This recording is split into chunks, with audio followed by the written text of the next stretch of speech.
Ladies and gentlemen, I'm bringing you a personal interview with General George S Patton.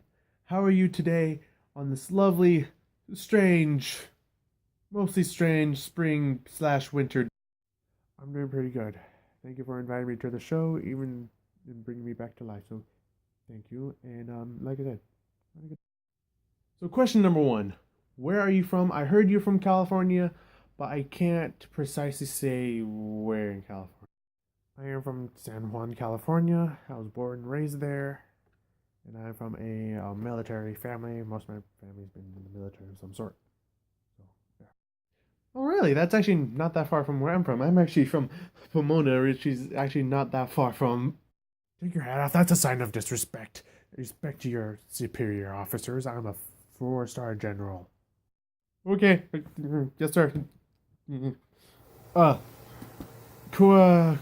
question number two. Right. So about no, I did not slap another soldier whatsoever. It's crazy, man. I actually wasn't gonna ask that. That's going to be later in the interview, so keep that in mind. Second question is actually the Stockholm Olympics. I heard you were in them, right?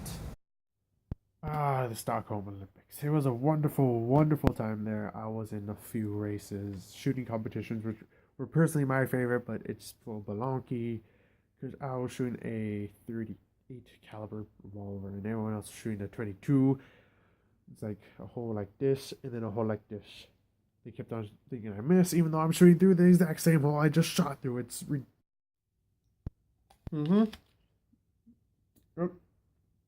And with the disrespect.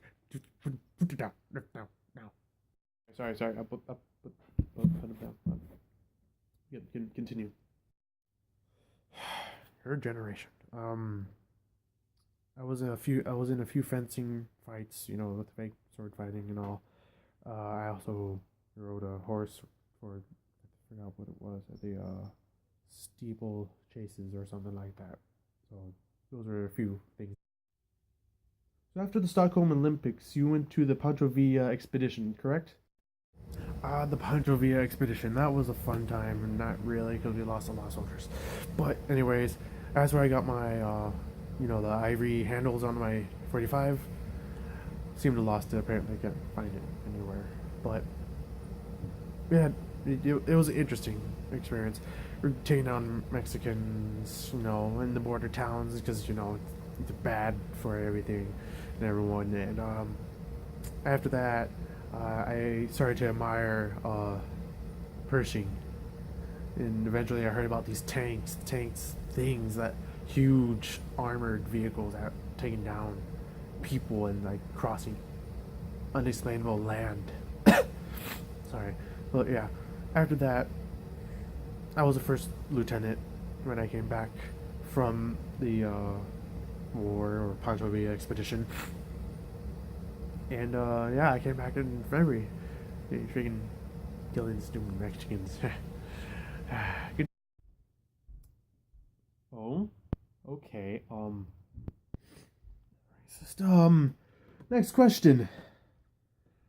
So after that, you went to World War One or World War One? You know what I'm saying here, right? Yeah. So the Great War. That was an interesting war.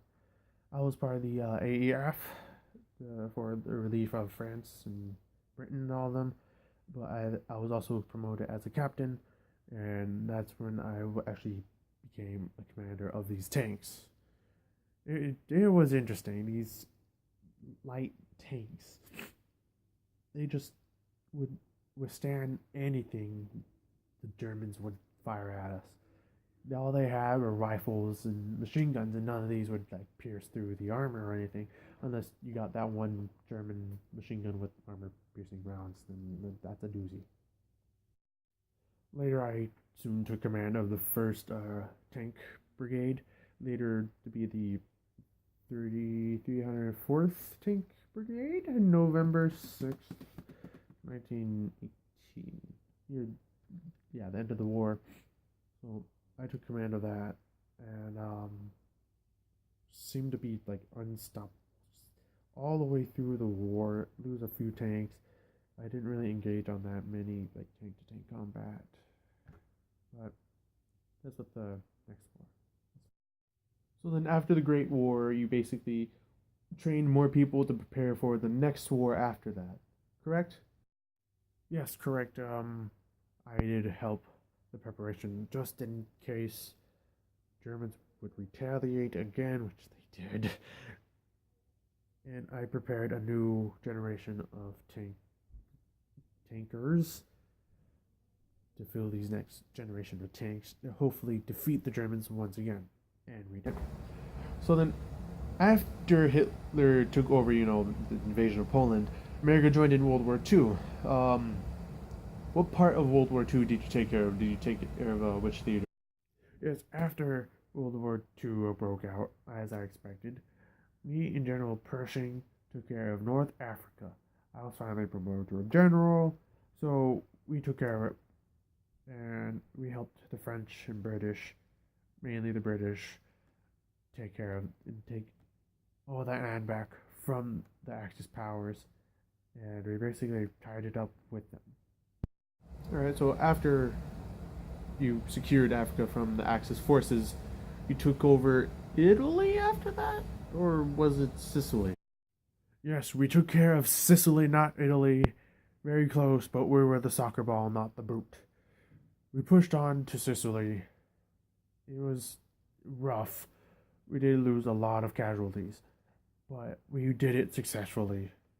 And we moved on from there, and we moved to Italy. Italy, the Italian soldiers were not that much of a force to reckon with, but when we started getting closer and closer out of Italy, more German soldiers would be up there supporting the line. So after Italy and Sicily, there was an incident. You yelled out the answer to earlier.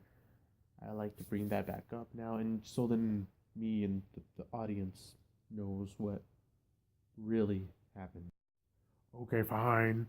I did slap a few soldiers, but they were suffering from little bits of shell shock. It's not a big deal. I don't know why all these people are just being cowards. They're just cowards. And they didn't want to stand up for the country. They didn't want to do anything good for their country. So I slapped them, trying to knock some sense in them. And then Eisenhower heard, and more people heard, and I had to apologize to them. Yeah, and after that, it affected Operation Overlord. The D-Day landings, I was in charge of a Phantom platoon, which means none of the soldiers I controlled were real. They're all just balloons. So wait, hold on. They put you in charge of a fake. Where's that revolver?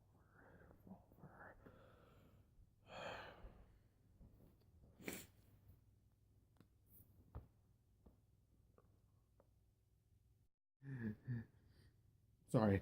So they put you in charge of basically a phantom army, which would distract the Germans from the real invasion. Think it's over here.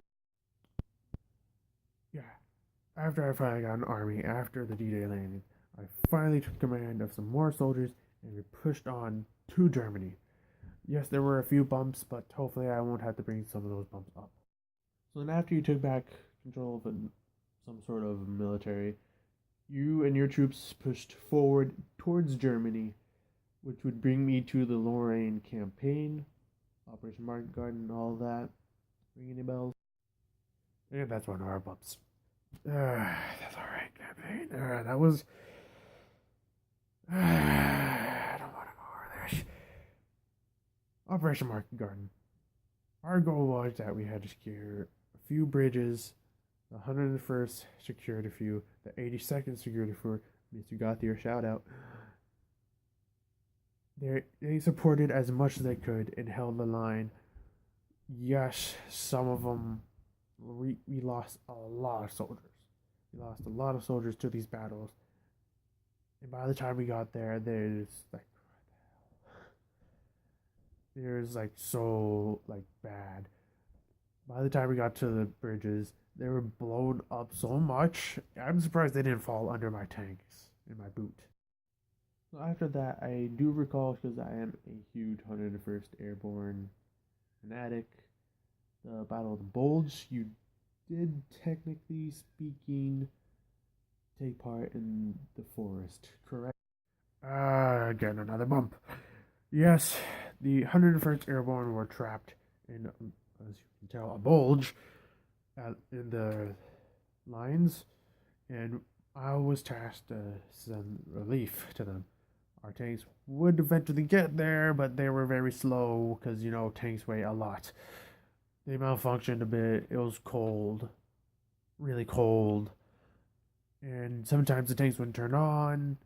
Sometimes they would. When they did, yay, we moved on. But when they didn't, but when we did get there, finally, we awarded a few of the soldiers with medals, congratulating them for their hard work. And yeah, it was a mess when we got there. Trees were not where they were supposed to be. So after that, it was basically the final push.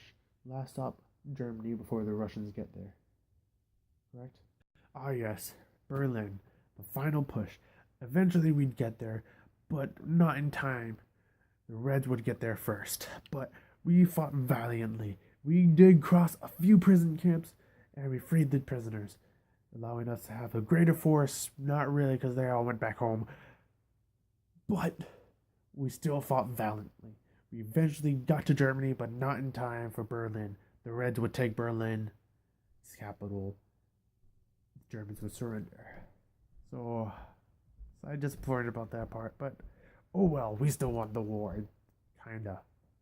That's pretty cool. Well, after the war, after all that, you're finally done with the war. You're heading home. You get all these medals, you get through all these parades. What was it like? Yes, finally, after the war, eventually they would all surrender. We were victorious. We were on top because we are the American people that everyone belongs to be. The after party, or as you guys say, after party, the parades were amazing. It's amazing to see the pride in all the Americans out there. It was just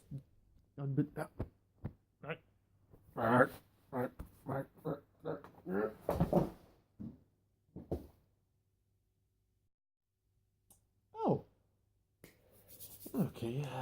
Seems I don't have a watch. Yeah, bring him back to the graveyard.